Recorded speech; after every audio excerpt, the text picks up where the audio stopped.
Hello everyone, welcome back to my channel. আজ একটা গরম গরম ভিডিও নিয়ে চলে এলাম তোমাদের কাছে। ভিডিও শুরুতেই তোমরা দেখতেই পেলে যে আমার মা রেডি হয়ে দু হাতে দুটো গিফট প্যাকিং বক্স নিয়ে বেরিয়ে গেল। অ্যাকচুয়ালি আমার বাবার মামাতো ভাইয়ের মেয়ের বিয়ে শুনে সম্পর্কটা দূর মনে হলো, বাস্তবে কিন্তু খুব ক্লোজড। সে যাই হোক, বিয়েতে কিন্তু অ্যাটেন্ড আমিও থাকতাম, বাট আমি নিজেই যাই। কারণটা শুনলে হয়তো অনেকেই আমাকে পাগল ভাবতে পারে, বাট তাতে আমার কিছু যায় আসে না। বিয়েতে অ্যাটেন্ড না থাকার মেইন কারণ হলো আমার বিড়াল। ওদেরকে না খাইয়ে আমি মজা করব এতটা পাশবিক আমি নই। হতে পারে ওরা বিড়াল, বাট আমার কাছে আমার সন্তানের মতো। তাই ওদের জন্য আমি আমার খুশি আনন্দ মজাও বিসর্জন দিতে পারি। আর আমার এই অনুভূতি শুধুমাত্র একজন পশুপ্রেমী বুঝতে পারে। এবার আশা করি তোমাদের মেইন কারণটা বোঝাতে পেরেছি। চলো এবার ভিডিওতে ঢোকা যাক। যেহেতু মা বাড়িতে নেই, তাই সংসারের সব কাজ আমাকেই করতে হবে। আমি কিন্তু কাজ তেমন না করলেও সব কাজই জানি, কারণ আমার মনে হয় যে রাধে সে চুলও বাঁধতে পারে। ঘুম থেকে উঠেছি সকাল 7টায়। উঠেই হাত পা ধুয়ে আগে ফুল কুড়িয়ে নিলাম, নইলে এইটুকু ফুলও পেতাম না। আমার মা তো ভোর 5টায় উঠে ফুল তোলে, বাট বাবা আমায় অত ভোরে উঠতে দেয়নি, ঠান্ডা লেগে যাবে বলে। ফুল তুলে ঘর ঝাড় দিয়ে চৌকাটে জল দিয়ে তারপর করে নিলাম ব্রাশ। বিছানা আর ঘর ঝাড় দেওয়ার সময় ভিডিওটা করতে পারিনি। ফ্রেশ হয়ে চলে এলাম ঠাকুর ঘরে গোপলুর সেবা দিতে। আমি ভেবেছিলাম হয়তো রান্না করতে করতে দেরি হতে পারে, তাই গোপলুর সঙ্গে একেবারে পঞ্চদেবতাকেও দিয়ে দিলাম। যদি দুপুরবেলা বাই চান্স দিতে না পারি, তাতে যাতে প্রবলেম না হয়। ঠাকুর ঘরে সব থেকে বেশি সময় লাগে, তার মধ্যে এখন শীতকাল চলছে।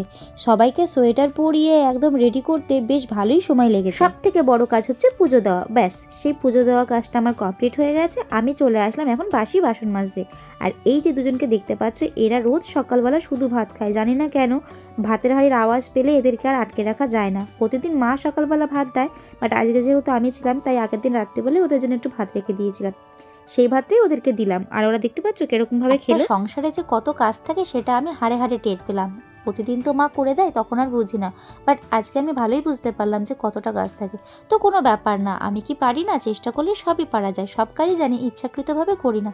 তো বাসন মেজে ধুয়ে নেওয়ার পর আমি চলে আসলাম এখন ঘর মুছতে। জলে পরিমাণ মতো ফিনাইল দিয়ে চলে আসলাম প্রথমে ঘর মুছতে। ঘর, বারান্দা, ঠাকুরঘরটা যদিও আগে মুছে নিয়েছি, তো এখন ঘর, বারান্দা, চাতাল, রান্নাঘর সবই মুছতে হবে এক এক করে।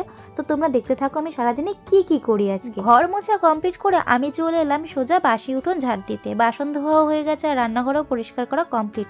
এখন যেটা শুধু ছিল সেটা হচ্ছে উঠোন ঝাড় দেওয়া। উঠোন ঝাড় দিয়ে রাস্তাটা ধোয়ানোর পরে আমার কিন্তু বাসি কাজ প্রায় কমপ্লিট। সত্যি কথা বলতে কি জানো তো, সকালবেলা উঠে যতগুলো কাজ করেছে আমার কিন্তু অতটা কষ্ট হয়নি। মেন কষ্ট হয়েছে আমার উঠোন ঝাড় দিতে। প্রথমত আমি উঠোন ঝাড় দিইনি কোনোদিনও, খুব কম, হয়তো বছরে 1 দিন কি 2 দিন এরকম উঠোন ঝাড় দেওয়া হয়, তাও হয়তো দেওয়া হয় না, কারণ আমার মা প্রতিদিনই উঠোন ঝাড় দিয়ে ফেলে। এই উঠোনটা ঝাড় দিতে গিয়ে আমার একদম হালুয়া টাইট হয়ে গেছিল।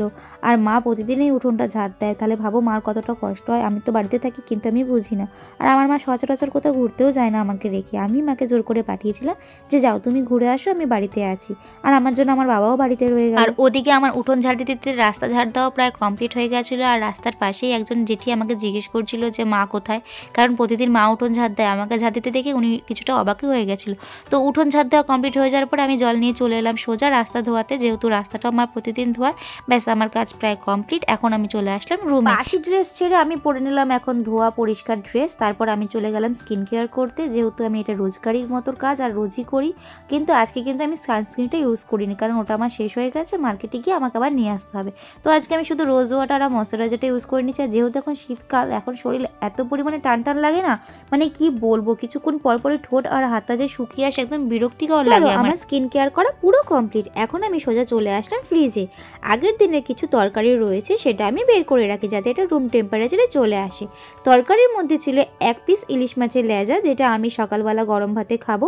আর বাবার জন্য ছিল মাটনের মেটে আর চর্বির কষা, সেটা গরম করে বাবাকে দেবো। আমি এই চালটা ধুয়ে কিছুক্ষণ ভিজিয়ে রাখলাম। আর এখানে চলে আসলাম আমি দুধটা জাল দিতে। এখন আমি খাবো কমপ্লেন, আর বাবার জন্য কিছুটা কমপ্লেন গুলিয়ে রাখলাম। বাবা দোকানে গেছে, দোকান থেকে এসে কিন্তু বাবাও খাবে।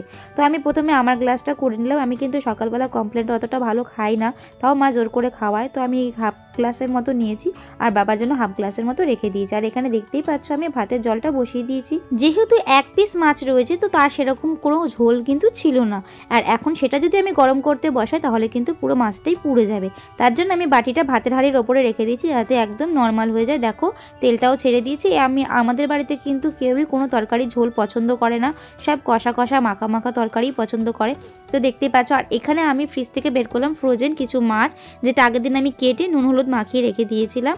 তো সেখান থেকে 5 পিস মাছ মতো নিয়ে নিচ্ছি, যেটা আমি আর বাবা আমাদের দুবেলা হয়ে যাবে। কিন্তু এই মাছটার নাম হচ্ছে আইলা মাছ। তোমাদের কে কোথা থেকে দেখছো, তারা কী নামে ডাকো অবশ্যই কিন্তু আমাকে কমেন্ট করে জানিও। আর এই মাছটা সত্যি কথা বলতে আমার খুবই ভালো লাগে খেতে। এই মাছটা খেতে কিন্তু অনেকটা ইলিশ মাছের মতো লাগে, তবে কিন্তু এটা শার্টিন মাছ নয়। অনেকে ভাবতেই পারো হয়তো শার্টিন মাছ, বাট নয়। শার্টিন মাছের চোকলা ওঠে, এটার কিন্তু চোকলা ওঠে না। তো প্রথমে আমি মাছটা এখানে ভেজে নিচ্ছি, তারপরে মাছ ভাজার পরে কড়াইতে কিছু পরিমাণ আরেকটু তেল দিয়ে এখন আমি এর মধ্যে দিয়ে দেবো কালো জিরা সম্বার, যেহেতু এটা ইলিশ মাছের মতো রান্না করতে হয়। তারপর আমি এখানে কেটে দেওয়া কিছুটা বেগুন দিয়ে দেবো।